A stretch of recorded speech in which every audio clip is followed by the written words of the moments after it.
वरुण ने एक नए अपार्टमेंट कॉम्प्लेक्स में शिफ्ट हुआ था। बिल्डिंग बिल्कुल मॉडर्न थी। लिफ्ट, सिक्योरिटी, सीसीटीवी, सब कुछ। उसके फ्लैट 7th फ्लोर पे था। पहले वीक तो सब नॉर्मल था, लेकिन उसने एक अजीब सी चीज़ नोटिस की।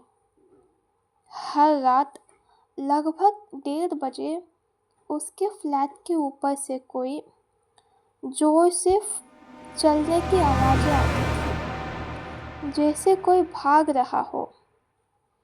प्रॉब्लम ये थी कि 7th फ्लोर ही टॉप फ्लोर था। पहले उसने सोचा कि शायद टेरेस पे कोई वर्क कर रहा होगा, लेकिन टेरेस तो परमानेंटली लॉक था। सिर्फ सिक्योरिटी के पास में चाबी होती थी। एक रात उसने रिकॉर्ड करने की सोची।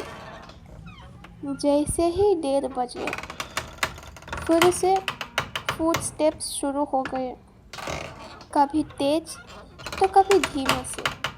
लेकिन जब उसने रिकॉर्डिंग देखी, आवाज़ के बीच में एक और चीज़ कैप्चर हुई। एक औरत की हल्की सी हंसी। डर के मारे उसने गार्ड को बोला। गार्ड चुप रहा, फिर बोला, सिर्फ 2 साल पहले यह बिल्डिंग के टेरेस से एक यंग लड़की गिर गई थी। रात को कभी कभी उसकी फुटस्टेप सुनाई देती है। आपका फ्लैट उसी के नीचे है। वरुण अभी भी वह रहता है, लेकिन उसने एक रूल बना लिया है। 1:30 बजे के बाद कभी अपने फ्लैट की लाइट ऑफ नहीं करता।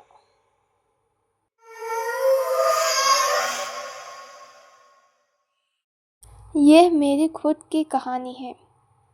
मैं गुड़गांव के एक हाई राइज अपार्टमेंट में 14th फ्लोर पे रहता था।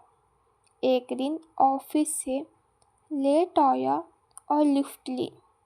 रात के लगभग 2 बज रहे थे। जैसे ही लिफ्ट 9th फ्लोर पे पहुंची, वो एकदम से रुक गई। लाइट ब्लिंक हुई और लिफ्ट के अंदर एकदम पूरा डार्क हो गया। मैं पैनिक होने लगा, पर तभी एकदम से लिफ्ट की स्क्रीन नंबर पर मुझे 13 दिखा। प्रॉब्लम ये थी कि हमारे बिल्डिंग में 13वां फ्लोर था ही नहीं। डायरेक्ट 12 के बाद 14 होता था। लिफ्ट के अंदर एक ठंडी हवा चली और पीछे से एक औरत की आवाज़ आई, नीचे आ जाओ। मैंने इमरजेंसी बटन दबाया, फ़ोन निकाला, पर नेटवर्क नहीं था।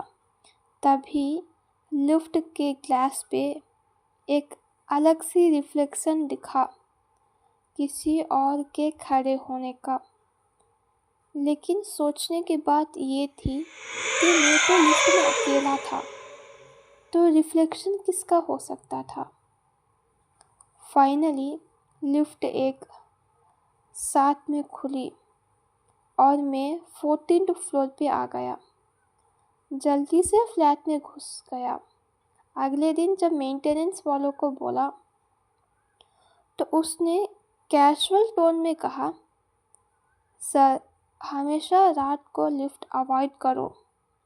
पिछले टेनेंट ने भी यही कंप्लेंट की थी। उसकी वाइफ 13वें फ्लोर से गिर गई थी। उस दिन के बाद मैं रात के टाइम कभी भी लिफ्ट नहीं यूज़ करता हूँ। मेरी कज़न नेहा एक नई सोसाइटी में शिफ्ट हुई थी, मुंबई के एक हाई राइज एरिया में। उसके सामने वाला फ्लैट खाली था, सालों से लॉक था। एक रात नेहा बालकनी में खड़ी थी जब उसने सामने वाले खिड़की पे एक छोटे बच्चे का फेस देखा। उसने सोचा शायद कोई टेनेंट आया होगा।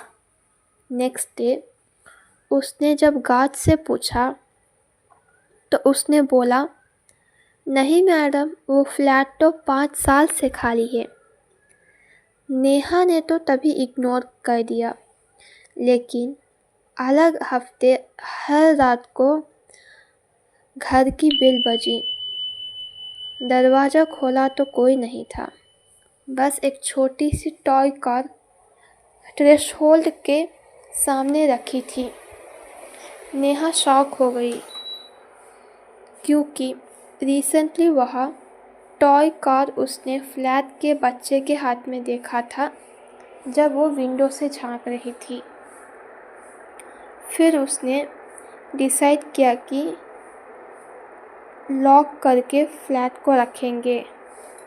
गार्ड के साथ गई। लॉक पुराना था, डस्ट लेयर से भरा।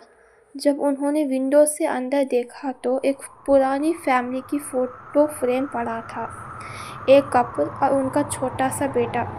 गार्ड ने धीरे से बोला, ये फैमिली यही फ्लैट में रहती थी।